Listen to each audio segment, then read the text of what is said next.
خلق سبع سماوات طباقا December জন্মগ্রহণ করে 1931 খ্রিস্টাব্দের 4 জানুয়ারি তার মহাপ্রয়াণ হয়। তিনি আমরা সকলে অবগত আছি, যখনই কোনো শাসক শাসনের নামে শোষণ করে গেছে, তাদের শাসনের মাত্রা এমন পর্যায়ে গেছে তারা শোষক, তারা একজন স্বৈরাচার হিসাবে রূপান্তরিত হয়েছে। আমরা দেখেছি ব্রিটিশ সরকার আমাদেরকে 190 বছর শাসনের পরিবর্তে শোষণ করে গেছে। এখন অনেকে এমন কথা বলেছে যে মাওলানা মোহাম্মদের নাকি মাওলানা ভাসানী বড় ভাই। 4 জানুয়ারি এই মহান নেতা অসাধারণ করে এবং তার ইচ্ছাকে সম্মান জানিয়ে জেরুজালেমে আল-আকসা মসজিদের নিকটবর্তী স্থানে তাকে সমাহিত করা হয়। তার এই আজাদির চেতনা, এই ব্রিটিশ বিরোধিতার স্পিরিটটাকে মাওলানা ভাসানী অত্যন্ত পছন্দ করতেন এবং তিনি তার নিজের জীবনেও এটিকে ব্যবহার করেছেন। তিনি তার জীবনের শেষ অবধি কখনো মাথা নত করেননি। আর মাওলানা আব্দুল ভাসানীর আদর্শ ছিল মাওলানা মোহাম্মদ আলী। আসসালামু আলাইকুম। প্রিয় শিক্ষার্থী বন্ধুরা, আমরা এমন একটি ক্যাম্পাসে পড়ি, এমন একটি কলেজে পড়ি যে যার নামে আমাদের এই ক্যাম্পাসটি মাওলানা মোহাম্মদ আলী রহমতুল্লাহ। তিনি কেমন ব্যক্তিত্ব ছিলেন, তিনি কি ছিলেন?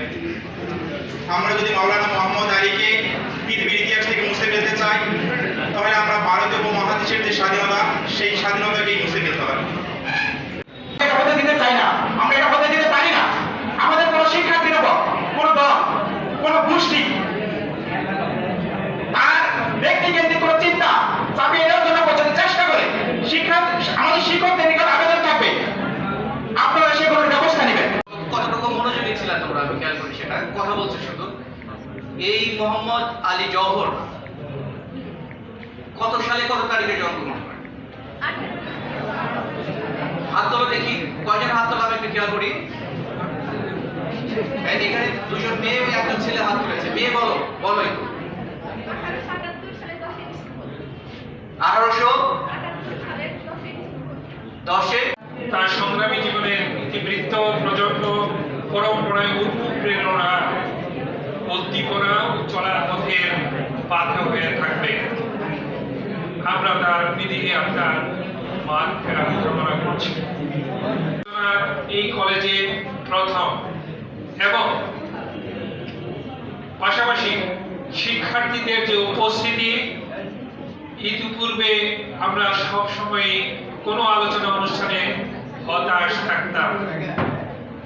আজকে আমার খুব ভালো লেগেছে যে এই হলটা পরিপূর্ণভাবে ছাত্র ছাত্রী শিক্ষার্থীরা উপস্থিত থেকে এই আলোচনা অনুষ্ঠানটিকে আরো সুন্দর, সুষ্ঠু এবং প্রস্ফুটিত করেছে। একজন মহামানব এর নামে এই কলেজটি প্রতিষ্ঠিত হয়েছে। আমাদের ছেলেমেয়েরা অনেকেই জানে না এই মাওলানা মোহাম্মদ আলী কে। কিন্তু তিনি যখন জন্মগ্রহণ করেন মাত্র 2 বছর বয়সে তার পিতা মারা গেছে, এটা আমরা সবাই জানি। তার মা ছিলেন অত্যন্ত দূরদর্শী। তিনি জানতেন ওই সময় যখন ব্রিটিশ শাসন চলছে, ব্রিটিশরা কিন্তু সহজে আমাদের মুসলিমদের আমরা যে সমাজে প্রতিষ্ঠিত হয় এটা কিন্তু ব্রিটিশরা চায় নাই। তাহলে তার মা ছিলেন অত্যন্ত দূরদর্শী। তিনি জানতেন যে যদি ব্রিটিশদের সাথে আমার ছেলেদের পাল্লা দিতে চায় তাহলে অবশ্যই ইংরেজি শিক্ষা গ্রহণ করতে হবে। আপনার কলেজ আপনি নামে করে দিই, বাংলাদেশের প্রধান বলে মাওলানা মোহাম্মদ আলীর যে জ্ঞান তার পায়ে ধুলি করার সমান আমার জ্ঞান নাই।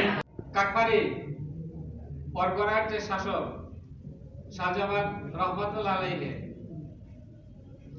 মোগলদের কাছ থেকে এই কাকবাড়ি পরগনা পেয়েছিলেন। তাদেরকেও আমরা কি